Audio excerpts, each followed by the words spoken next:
a nossa oração. Que Deus nos fale a cada momento, de modo muito especial e particular, quando estamos na sua casa, cultuando a Ele. Voltemos mais uma vez para a primeira epístola de Paulo a Timóteo. Estamos caminhando para o fim desta epístola, capítulo 6.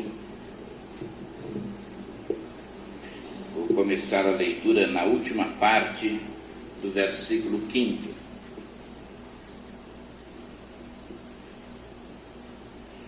1 Timóteo, capítulo 6, começando na última parte do versículo 5.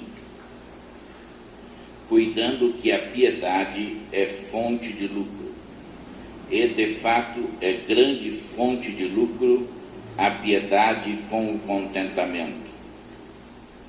Porque nada trouxemos para este mundo e nada podemos daqui levar.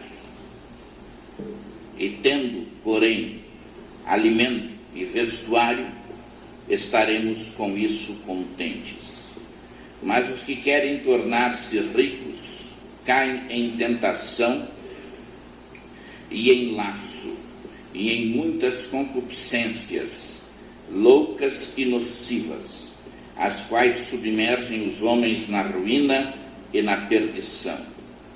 Porque o amor do dinheiro é raiz de todos os males, e nessa cobiça alguns se desviaram da fé e se traspassaram a si mesmos com muitas dores. E ainda os versículos 17 a 19. Manda aos ricos deste mundo que não sejam altivos, nem ponham a sua esperança na incerteza das riquezas, mas em Deus, que nos concede abundantemente todas as coisas, para delas gozarmos.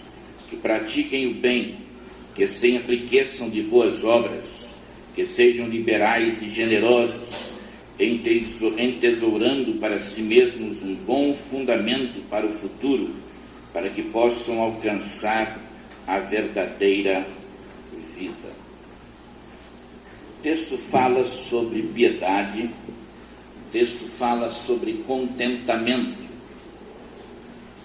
Quando eu passo para o Sérgio, as quartas-feiras, o terça, o sermão do domingo, eu lhe disse: vamos definir o que é piedade, vamos definir o que é contentamento, e depois vamos ver o que acontece quando temos os dois juntos. Em estudando o texto mais durante a semana, verifiquei que para uma compreensão melhor não dava para destacar o versículo 6, e era preciso, pelo menos numa primeira abordagem, inseri-lo no seu contexto mais amplo, que é esse que nós acabamos de ler na palavra de Deus. Ele começa no versículo 5, na parte que nós lemos, dizendo: cuidando que a piedade é fonte de lucro. Isto significa alguns suporem que, por intermédio da piedade, nós vamos auferir lucros materiais. E sem dúvida alguma, se isto já acontecia ao tempo de Paulo, certamente acontece agora. Nós estamos vendo sucessivas notícias trazidas na televisão, até, é verdade, de forma um tanto sensacionalista, mas nem por isso deixando de espelhar certa realidade.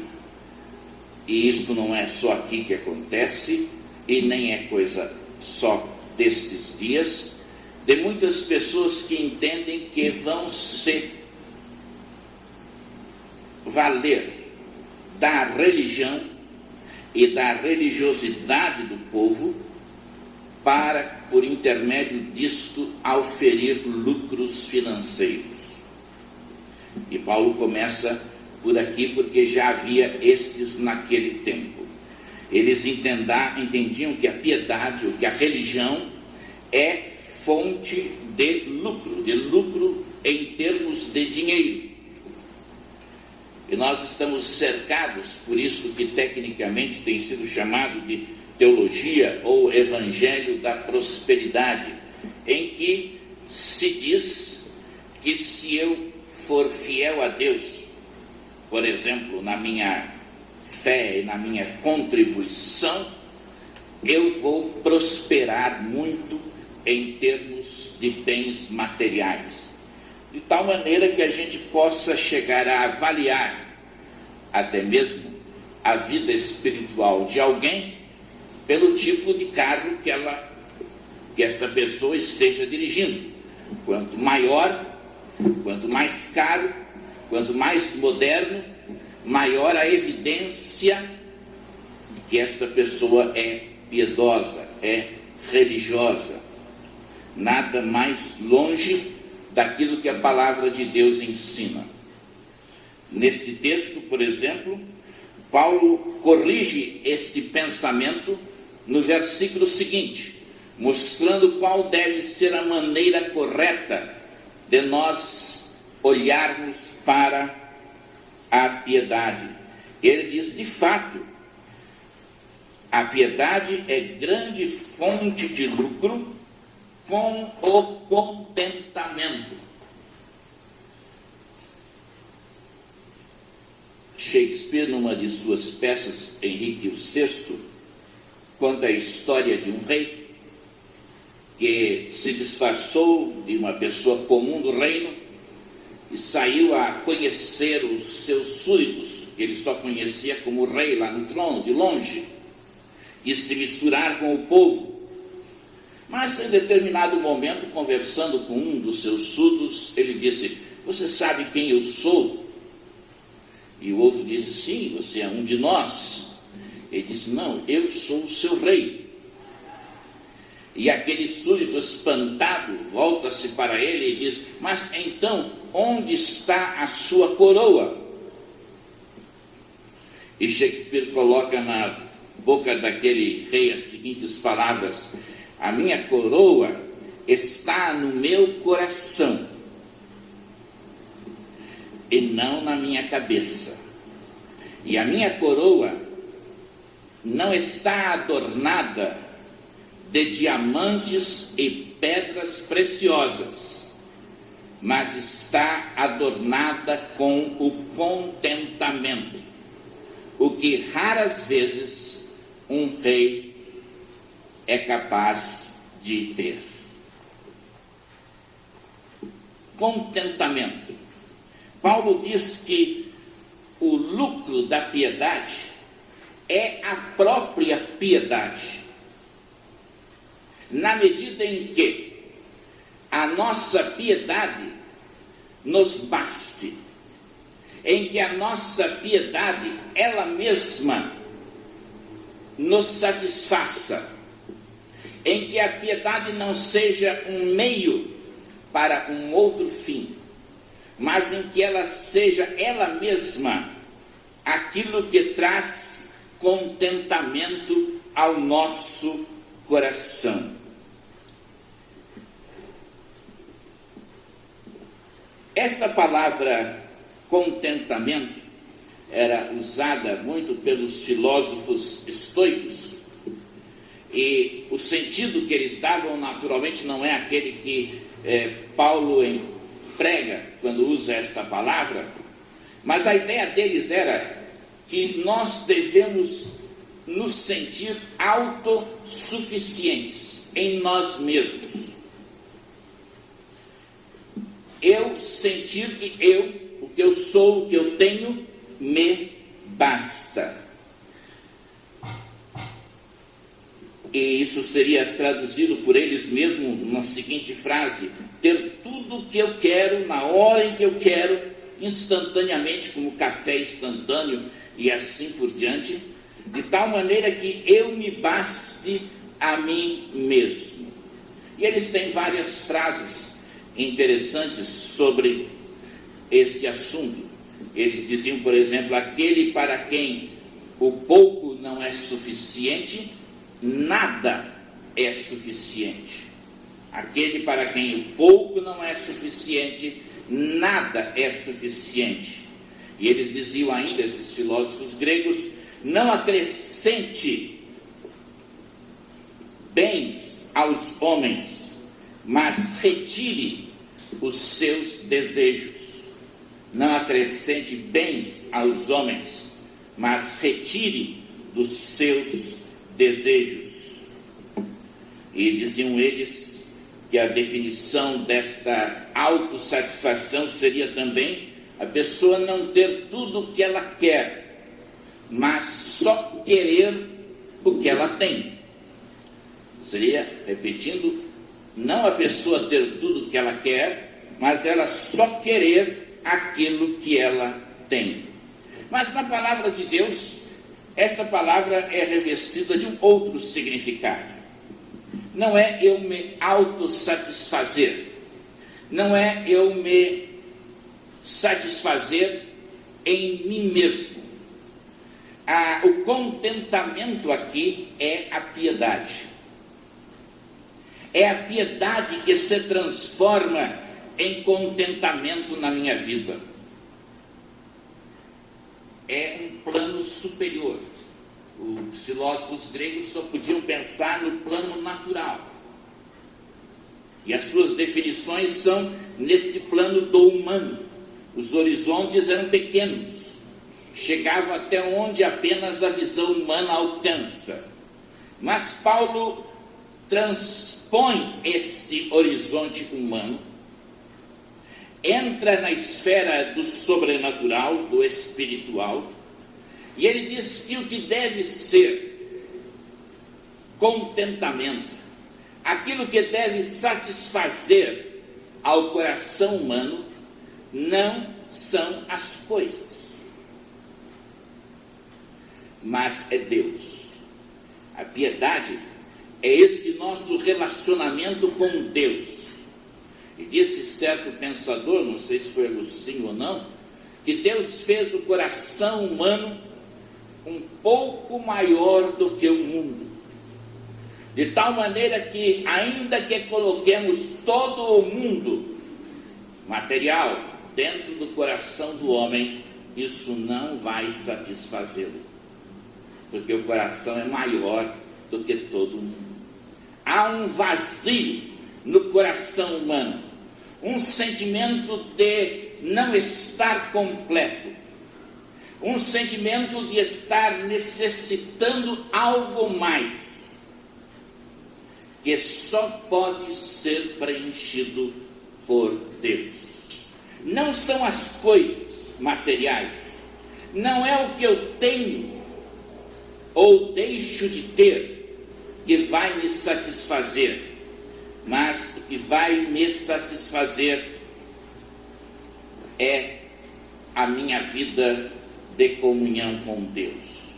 Paulo fala sobre isso em Filipenses capítulo 4, versículos 11 a 13, e ele nos diz, Filipenses 4, 11 a 13: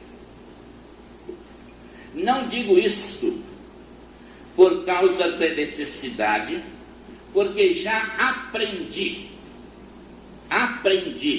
a contentar-me, a mesma palavra, contentamento, a contentar-me com as circunstâncias em que me encontre. Isto é, para que eu tenha contentamento, não é preciso que as circunstâncias em que eu me encontro mudem. O mais das vezes a gente pensa, eu vou ser um crente que está bem, que está satisfeito, que tem contentamento, se isso na minha vida mudar, aquilo mais mudar, e nós vamos nomeando tantas coisas que precisariam mudar nas nossas circunstâncias da vida.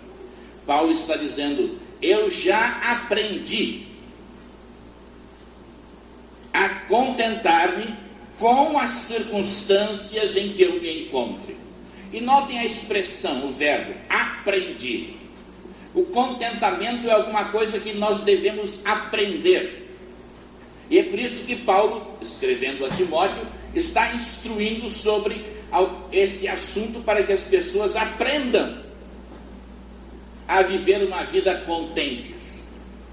Nós podemos aprender isto.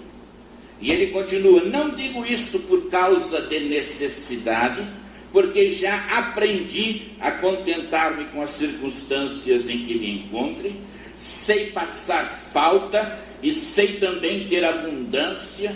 Em toda maneira e em todas as coisas estou experimentado, tanto em ter fartura como em passar fome, tanto em ter abundância como em padecer necessidade.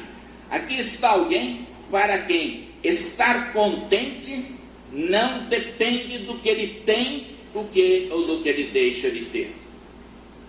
Está numa outra esfera, porque diz ele: porque posso todas as coisas. Eu aprendi a viver em todo tipo de circunstâncias, estar contente naquele que me fortalece. E isto é piedade, ser fortalecido por Cristo. É esta vida piedosa em que Cristo fortalece o nosso homem interior. É quando isto acontece, é quando aprendemos a viver assim, que então não nos importam as circunstâncias. Elas não nos podem tornar contentes, mas elas também não podem nos privar do nosso contentamento. Porque temos a piedade, e a piedade em si mesma é fonte de lucro. O termos Deus como aquele que nos satisfaz, nos basta. Quando nós aceitamos a Cristo, Cristo é a porta. Nós entramos por esta porta que é Cristo, a porta da salvação. Depois da porta existe um caminho, e Cristo é este caminho. Nós andamos com Cristo, nós andamos em Cristo. Cristo é o caminho. Mas um caminho leva a algum lugar. E para onde me leva este caminho? No qual eu entrei pela porta que é Cristo, e este caminho que é o próprio Cristo. Este caminho nos leva a Deus. Eu sou o caminho, a verdade e a vida. Ninguém vem ao Pai. Este caminho da vida cristã nos leva àquele fim que é necessário e suficiente, que é Deus. Eu necessito ter esta comunhão com Deus, mas esta comunhão com Deus é suficiente. Tendo-a, eu estou contente, eu estou satisfeito, a despeito de toda e qualquer circunstância em que eu esteja vivendo. E então, voltando a Timóteo, Paulo, para como que argumentar, para provar que isto é assim mesmo, nos traz vários pensamentos. Ele diz: porque nada trouxemos para este mundo e nada podemos daqui levar. Quando um nenê nasce, ele não tem nada, nem fraldinha. Ele nasce sem ter nada. E quando uma pessoa é enterrada, às vezes é envolvida num manto mortuário que não tem bolso. Ela sai sem nada. Certo jovem conversava com um pastor e disse a ele: o senhor não conheceu meu tio? Meu tio era milionário, morreu milionário. Ele disse: não, seu tio não morreu milionário. É porque o senhor não conhecia meu tio? Meu tio morreu com milhões. Ele levou esses milhões com ele? Eu entendo o que o senhor quer dizer. Todos nascem sem nada e morrem sem nada. Não levamos nada. É como as pessoas que estão enterrando cadáveres no cemitério costumam dizer que ali todos são iguais. Seja um imperador, seja o mais humilde súdito, naquela hora de enterrar, é um cadáver que é colocado debaixo da terra. Então Paulo diz: nada trouxemos para este mundo, e nada podemos daqui levar. E ele aduz ainda mais um argumento: tendo, porém, alimento e vestuário, estaremos com isso contentes. Lá no Sermão da Montanha, Jesus nos disse que Deus há de nos prover o suficiente para nós vivermos. E Paulo diz: tendo nós com que nos vestirmos, tendo nós com que nos alimentarmos, tendo essas necessidades primárias satisfeitas, com isso, diz ele, estamos contentes. E ele continua argumentando por que o contentamento está na piedade. E ele diz: os que querem tornar-se ricos, os que têm uma ambição muito grande por serem ricos, caem em tentação. Como nós somos bombardeados por tentações para nos tornarmos ricos, não é? Estamos aí com esta CPI do orçamento. Aparentemente, alguns daqueles homens caíram nessa tentação e não souberam nem mesmo pôr limites, e foram cada vez seguindo um caminho mais intenso de maldade. Cai em tentação. Quando a gente é rico, todos nós, cada um na sua escala, somos tentados. A gente ouve na televisão de um novo carro, vê um novo vestido, vê uma nova moda, vê isso, vê aquilo, e às vezes até são coisas que nós não precisaríamos ter, mas a tentação é muito grande. Em laço, esta ambição pela riqueza pode ser um laço que nos derrube, e em muitas concupiscências loucas e nocivas, as quais submergem os homens na ruína e na perdição. Muita gente, por causa do progresso financeiro, abandona Deus. Certa pessoa disse: eu não posso dar o dízimo, porque eu ganho tanto, que o meu dízimo é uma quantia muito grande, eu não posso dar. E o pastor teria respondido: então vamos orar para que você ganhe menos. Ganhe de tal maneira que você ache que dar o dízimo não é uma quantia tão grande. Às vezes a pessoa é um ótimo crente, dizimista e tudo quando é pobre. Quando ela melhora na vida, a ambição a leva à ruína e à perdição. E Paulo continua argumentando nesta linha, nesta tese que ele está apresentando: porque o amor do dinheiro é raiz de todos os males, e nessa cobiça alguns se desviaram da fé e se traspassaram a si mesmos com muitas dores. Ele nos diz que não é o dinheiro que é o problema. O dinheiro é neutro. O problema é o amor, o desejo do dinheiro. Este é que é o problema. E a tradução aqui está correta. Na outra versão diz: é a raiz de todos os males. Aqui diz: é raiz. Há outras raízes para os males que não apenas o amor ao dinheiro, mas o amor ao dinheiro é uma das raízes de todos os males. É interessante que ele usa a palavra raiz. Já experimentaram no seu jardim, na sua horta, em algum lugar, quando nascem algumas ervas que não deveriam estar lá, ervas daninhas, usando para linguajar bíblico, e a pessoa vai lá e arranca um, arranca outro, mas a raiz fica lá. Daí alguns dias elas cresceram todas de novo. Esse é o problema com o dinheiro. Ele está lá dentro. A gente não vê geralmente a raiz das árvores e das plantas. Ele está lá dentro e é difícil tirar esta raiz de dentro de nós. E diz aqui: e nessa cobiça alguns se desviaram da fé. Alguns são muito bons crentes enquanto não progridem na vida. Depois não tem mais tempo nem desejo de servir a Deus, e se traspassaram a si mesmos com muitas dores. E o fim disto é uma vida de muitas dores, de muitos sofrimentos. Se olharmos para o mundo secular, a gente verá que muitas destas grandes estrelas terminam de maneira trágica, muitas delas com uma overdose de drogas, de aditivo, e morrem com grandes dores e sofrimentos. Mas é importante que leiamos ainda ainda que depressa, os versículos 17 a 19, porque Deus não está dizendo aqui que ser rico seja em si mesmo um mal ou um pecado. Versículo 17, manda aos ricos deste mundo que deixem de ser ricos. Não, ele não fala isso. O dinheiro é neutro, depende da maneira como eu lido com o dinheiro. Manda aos ricos deste mundo que não sejam altivos.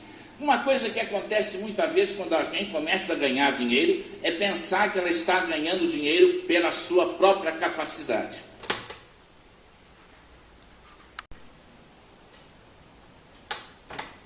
Esquecendo que, se ela tem alguma capacidade nessa área, foi Deus quem deu a ela. E ela deve reconhecer humildemente que esta capacidade foi dada por Deus a ela e ela deve devolver a Deus. Nem ponham a sua esperança. O problema do dinheiro é quando nós colocamos a nossa confiança no dinheiro. E ele não merece esta confiança, diz aqui, na incerteza das riquezas. Os valores materiais são muito incertos. Hoje a gente não tem, amanhã tem, hoje tem, amanhã não tem. Não podemos colocar a nossa esperança, a nossa confiança no dinheiro. Mas, diz Paulo, mas em Deus. O problema é quem está no centro da nossa vida, que nos concede abundantemente todas as coisas para delas gozarmos. Se Deus lhe tem dado abastança, goze esta abastança. Deus deu a você para você dela gozar. Mas reconheça que foi Deus. Não ponha a sua esperança, a sua confiança nela. Mas ele continua e diz, que pratiquem o bem. Se você tem recursos, use esses recursos para o outro. Um dos problemas do dinheiro é que a pessoa se torna egoísta, altiva. E quer usar tudo para ela mesma. E Paulo quer quebrar isso. E então ele diz que pratiquem o bem, que se enriqueçam de boas obras para os outros, que sejam liberais e generosos, porque fazendo assim, a pessoa estará entesourando para si mesmo um bom fundamento para o futuro. Ela estará, ao auxiliar os outros, a ser generosa com os outros, a ser liberal com os outros, estará juntando dinheiro, tesouros lá no céu, que ela vai gozar quando chegar lá. Mas se eu usar só para mim, eles só terão algum benefício para mim, ou talvez até muitos malefícios, nesta vida.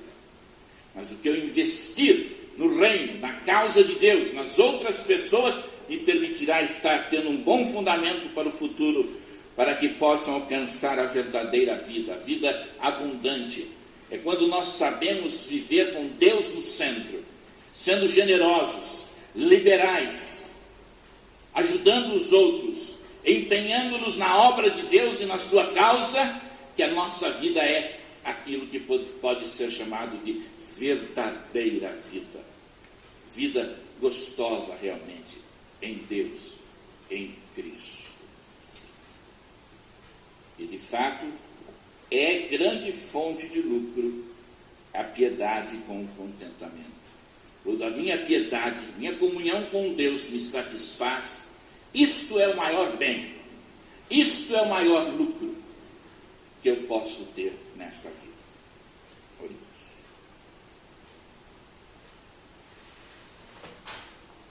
Agradecemos-te, ó Deus, pela tua palavra, que nos norteia de maneira tão clara, para que saibamos como viver nesta vida.